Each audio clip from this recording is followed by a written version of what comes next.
Our next keynote speaker is Jon Matonis. He might just have the answer to this question. He's the founding director of the Bitcoin Foundation and chairman at Globitex. He'll be speaking about the post-legal tender era.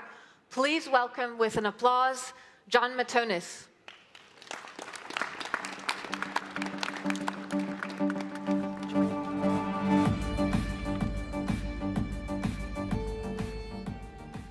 All right, thank you. Thank you. Welcome to Zurich.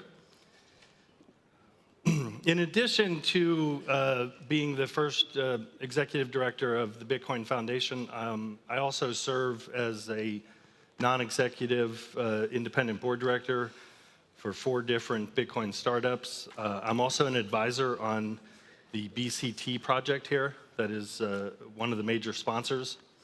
And I'm also an advisor for Tontine Trust, which suspiciously is not a sponsor. And the Tontine Trust project is near and dear to my heart because they are reviving an old concept that goes back almost 400 years to the days of King William. And this is death on the blockchain. It's a reinvigoration of this old concept and making it new again for your retirement, for insurance for your retirement.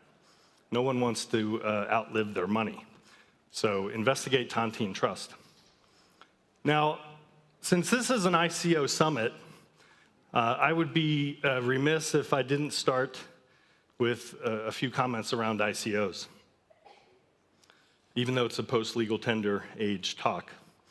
What I want to say about ICOs is that regulators are flummoxed by ICOs. Regardless of the jurisdiction, they don't know what to do. They're only used to the 2 ways that companies can raise capital, either by selling equity or by selling debt.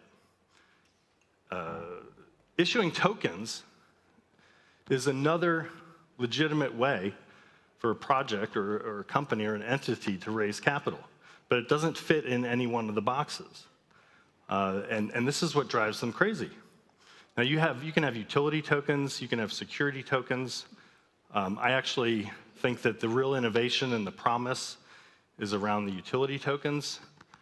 The cost and complexity and the additional regulatory requirements for security tokens kind of outweigh, in my opinion, the benefits for those. Now the SEC in the United States will say, there's no such thing as a utility token. They say they're all security tokens. They haven't seen a utility token yet. But we know that's not true. They just have not classified it properly yet. And in the world of tokens, you have probably a top tier of 3 or 5 that actually operate as money. So these would be things like the public blockchains, so the ones that have attained the function of money, and they're used to buy into the other projects, like ICOs. So that would be your Bitcoin Cash, Ethereum, the immutable version of Ethereum, which is Ethereum Classic, and then other coins like Litecoin and Monero that generally circulate as money. The ICO tokens are not to be confused with those because they operate in a different area. They're very specific sometimes to a project, to a company, to an application. That's why they're called utility tokens. So people, companies, regulators try to mix all these up, and we shouldn't do that because the crypto tokens associated with ICOs are going to be more like penny stocks, or even the ability to start a new token that has a life of its own after the issuing company is gone. That's why so many of them are putting the capital into a foundation so that it can outlive the issuing company. But what I want to talk about today is what makes something money. Now, all money is an illusion. Fiat money is an illusion, and even Bitcoin's an illusion. Why do I say it's an illusion? Well, with fiat money, the the prevailing thought around legitimizing that comes from George Knapp, who's an author in the early part of the 20th century that wrote a book called The State Theory of Money. And the state theory of money says that money gets its value from the state. It's only legal tender that can have value. And the opposite of that viewpoint comes from Karl Menger with the Austrian School of Economics, which says that money can evolve spontaneously. It doesn't need to be legitimized by the state. It can come from the market and for what people believe and determine to be money. So one is legal tender, legitimized and sanctioned by the state, and the other is spontaneous market-evolved money. Now, what they despise so much on the central bank and government side is that they know it's an illusion too. They know it's an illusion, and they have dominated the illusion. But what they really can't stand is when there is a competing illusion, an illusion from the bottom up. And that's what decentralized cryptocurrencies represent. They represent our illusion. You know, we should be able to determine our own illusion.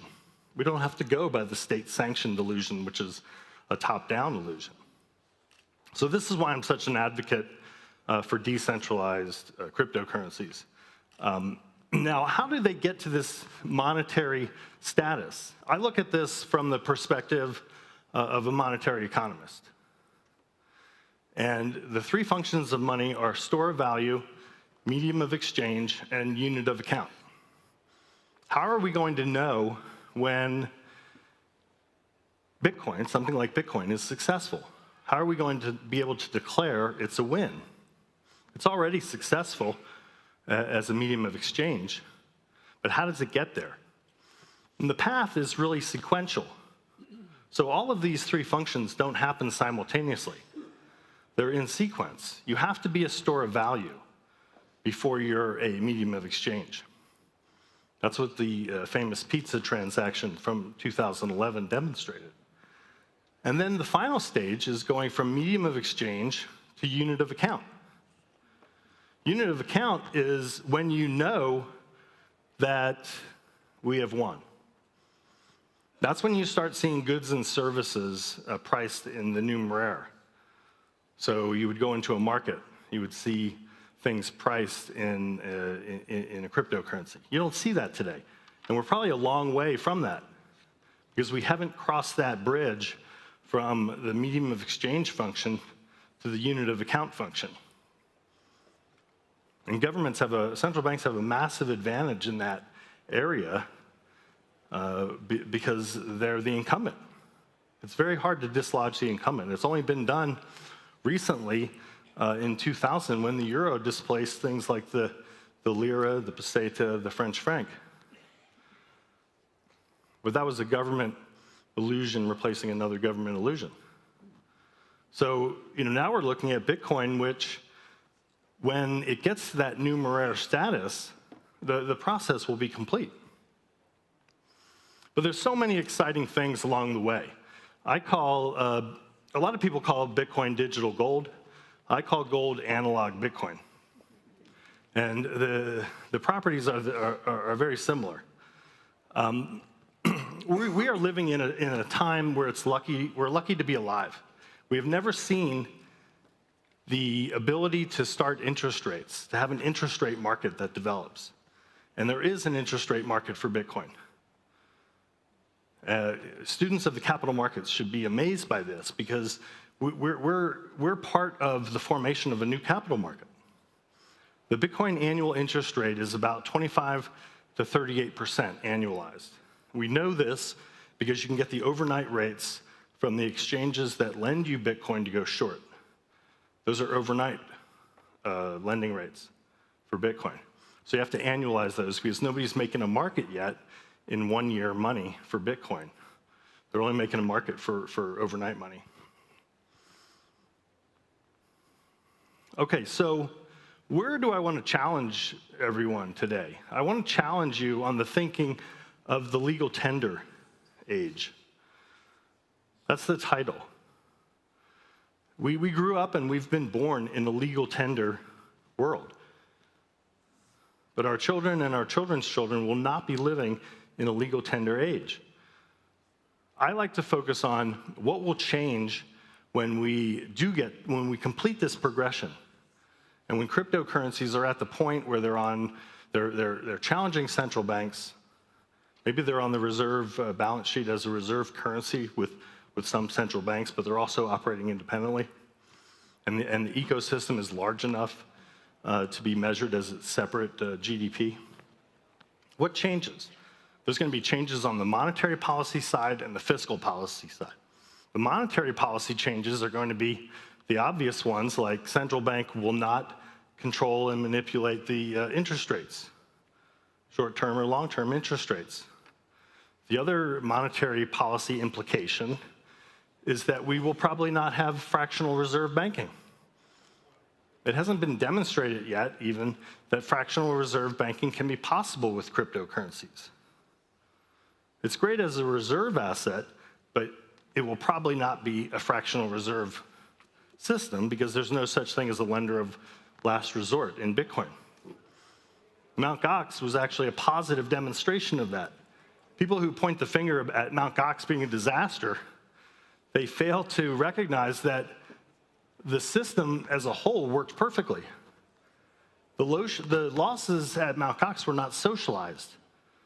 The taxpayers didn't bail out Gox.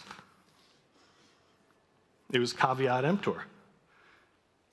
And the losses at banks shouldn't be socialized, and taxpayers shouldn't bail out banks.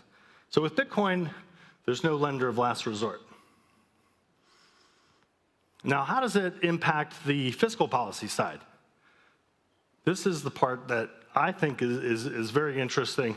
This is where we'll start to see changes that affect the everyday person on the street. So the first thing that we'll see in the post-legal tender age on the fiscal policy side is that spending will have to match the revenues that the government is able to raise. They won't be able to do deficit financing or deficit spending to embark on military adventurism and then worry about how they're going to pay for it later. Without fractional reserve banking, government spending can only be raised through taxation. That's the only way government gets their money. They don't have a secret pot of money. They only get it from what they're able to obtain through taxes, corporate taxes or individual taxes.